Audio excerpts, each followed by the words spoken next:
Hi there, and welcome back to part 2 of building a True Temperament guitar neck. So in this part we're going to be carving the neck, and we're going to be carrying on from where we left off last time, which was when we just got the fretboard glued on. So let's get back to it. So I've taken off the clamps and just given a light sanding to the edge and scraped any bits which were hanging over still. And you can see we've got a nice join all the way on both sides. There's no glue line there or gap. So now the next job is going to be sanding this slope here, this headstock transition, or scoop some people call it. So you can see I've got this penciled in there, and this is just going to be a case of using the spindle sander or bobbin sander just over here and just gradually bringing that in and then smoothing off with hand tools afterwards.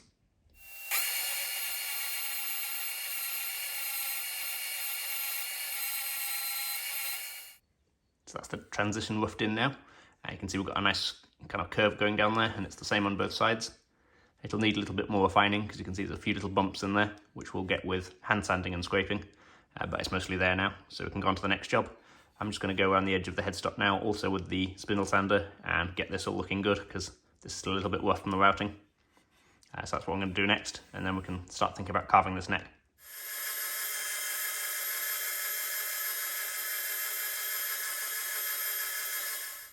So I've cleaned up the edges of the headstock now, and they're looking much better.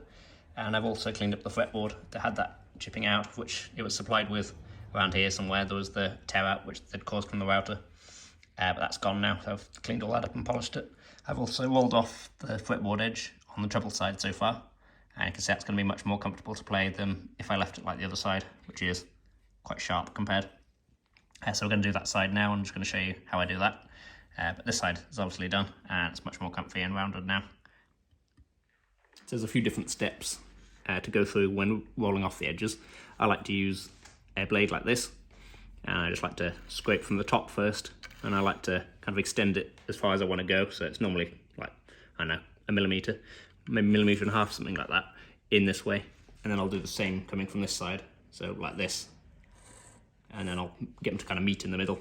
And then at that point, I can then sand them a bit and roll them off completely. Because you end up with two kind of bevels like this. One going this way and one going this way.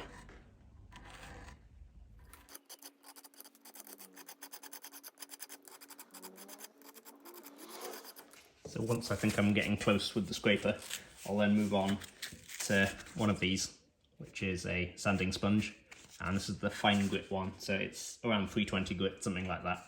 But it actually cuts a bit cleaner than normal sandpaper because it's a cushioned abrasive, so it doesn't cause big scratches. So I'm not too worried about getting it on the surface of the fretboard because any small scratches I do get will easily buff out when I come to do that at the end. So I'm just going to go up and down this, and I prefer the sponge over sanding paper because it conforms to the edge a bit better than sandpaper would. You can use sandpaper also, but I think sanding sponge just works a little bit better.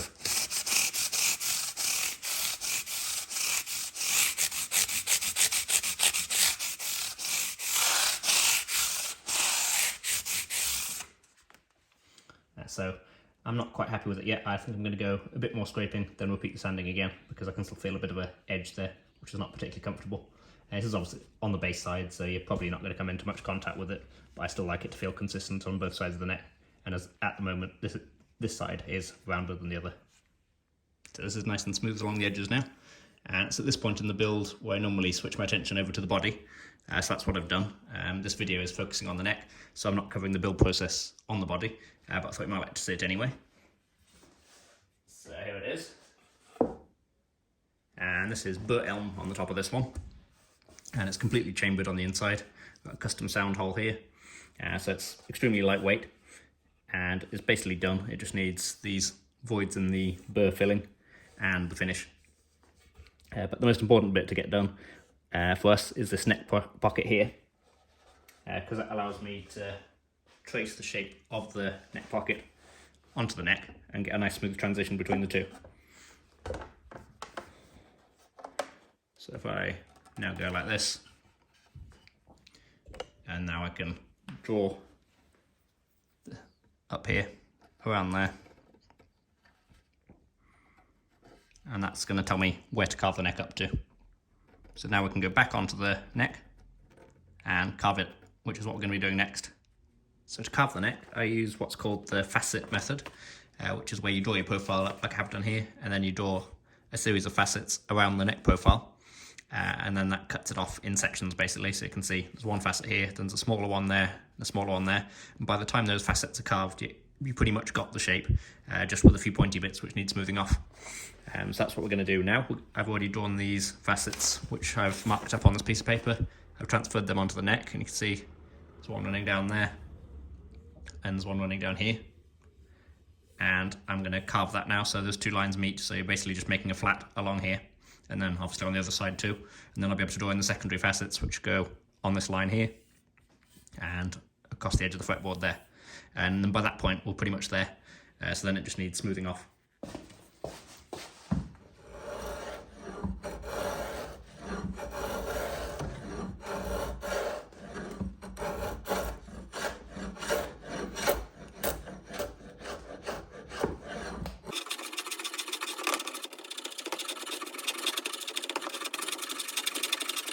So you can see why I like the draw knife for carving. You can see these nice big ribbons coming off.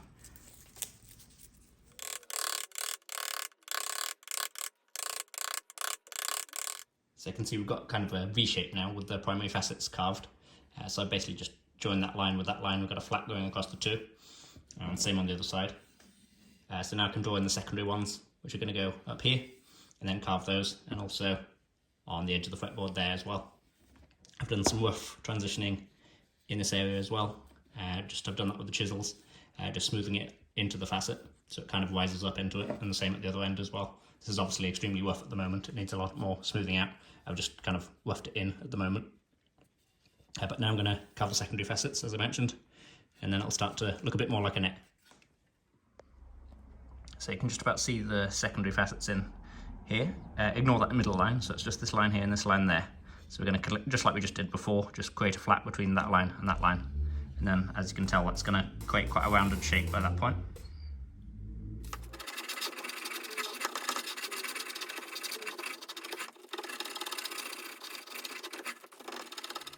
So hopefully now you can see these facets, or the points, what are left of them.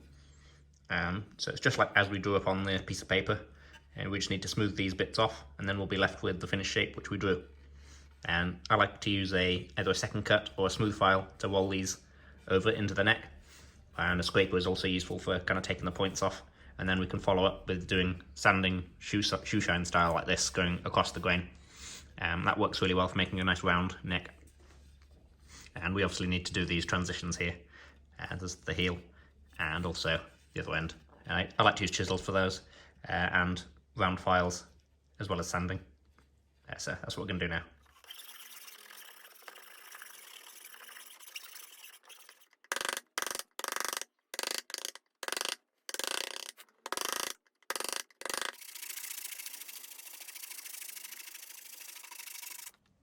So it's all carved now and sanded and looking great. So the only job really left to go on this neck is the tuner holes, which you'll notice I haven't drilled just yet. And that's because it's much better to sand a surface like this without big holes in it, because these big holes can catch the sandpaper as you're sanding over the top, and then you'll end up with kind of scratches around them or an irregular surface, so it won't be flat. You'll have like kind of troughs that will go through it. So I've left that end to as late as in the process as I can. You could do it a bit earlier than this. Once you've done the coarse sanding, it'd be fine to do it then. But I haven't done it yet because I'm also going to grain fill this headstock before I drill them. And that will save me having to clear the grain filler out the holes. So that's going to be our next job. We're going to grain fill this headstock because we want our decal, which is going on here with my logo, to have a nice flat surface to go onto, and we don't want it sinking down into the grain. So the front of this headstock is going to be lacquered with the decal, and the rest of it is going to have an oil finish. So to grain fill the headstock, I'm going to be using Z-epoxy. So I've already mixed a teaspoon of the hardener and a teaspoon of the resin in here, and I've mixed it all together. So now we're ready to put it onto our headstock. I'm going to be using a little plastic squeegee to kind of get it down into the grain. Just a piece of plastic like this. This is clear acetate, so I'm just going to kind of use that as a scraper and force it down into the grain.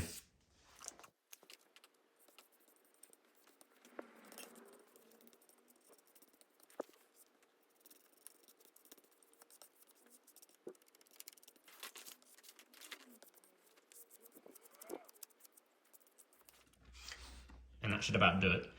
You can see there's still some lines in it and things like that from where the squeegee went. That doesn't bother me at all because this is all going to be sanded back. So we just want it to stay inside the grain rather than on top.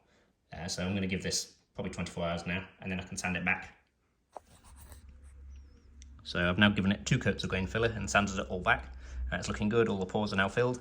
And the next job now is finally drilling for these tuners. So I've marked out the locations of these just now, and I'm going to drill these with a 10mm brad point drill bit.